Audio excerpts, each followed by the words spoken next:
Okay, so the other method we have for solving these systems of equations is the addition method. So I'm going to talk a little bit about adding equations. Let's say you have A equals B and C equals D.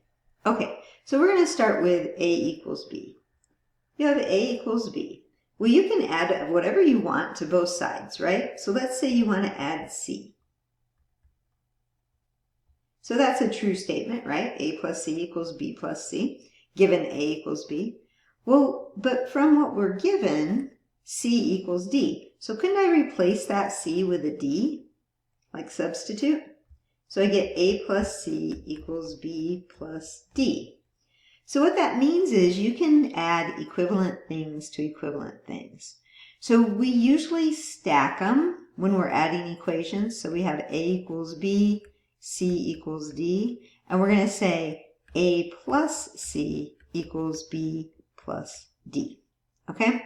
So in our statement here, if A equals B and C equals D, then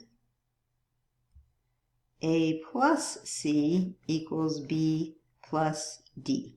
That's the concept we're going to be using, that you can add equations, okay? Because you're adding equal things to equal things.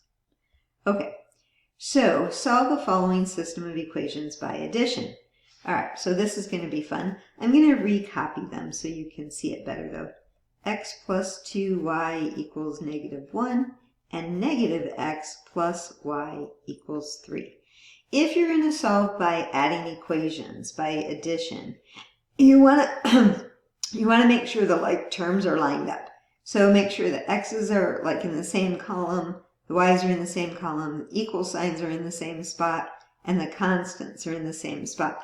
Now these are linear equations, so at most you get an x term, a y term, and a constant. Okay, when we add these equations, what is x plus -x? 0, they cancel out, right? What's 2y plus 1y? 3y. And what's -1 plus 3? 2. Okay, so now I have an equation that's just in one variable. I can solve this by dividing both sides by 3, and I get y equals 2/3. Okay, again though, you've only solved part of the system. You know what y is, but you don't have what x is. So I'm going to take one of the two equations. It doesn't really matter which equation I use. I'm going to choose to use the bottom equation. So -x plus y equals 3. But now I have 2/3. I think I should have chose the top equation. It doesn't really matter. So I'm going to subtract 2/3 from both sides.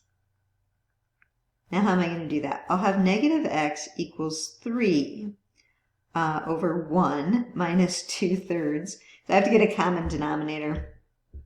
So -x equals 9/3 minus 2/3, which is going to be -x equals 7/3. But I don't want it to be a -x, so I can just multiply by -1. You can think about dividing by -1. Because it's a fraction, I'm just going to do it this way.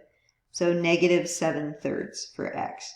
Okay, that gives us then a final answer of -7/3, comma 2/3. And you could check that by plugging those fractions into the system to see if it works. And if it does, then for both equations, then yep, you got it right.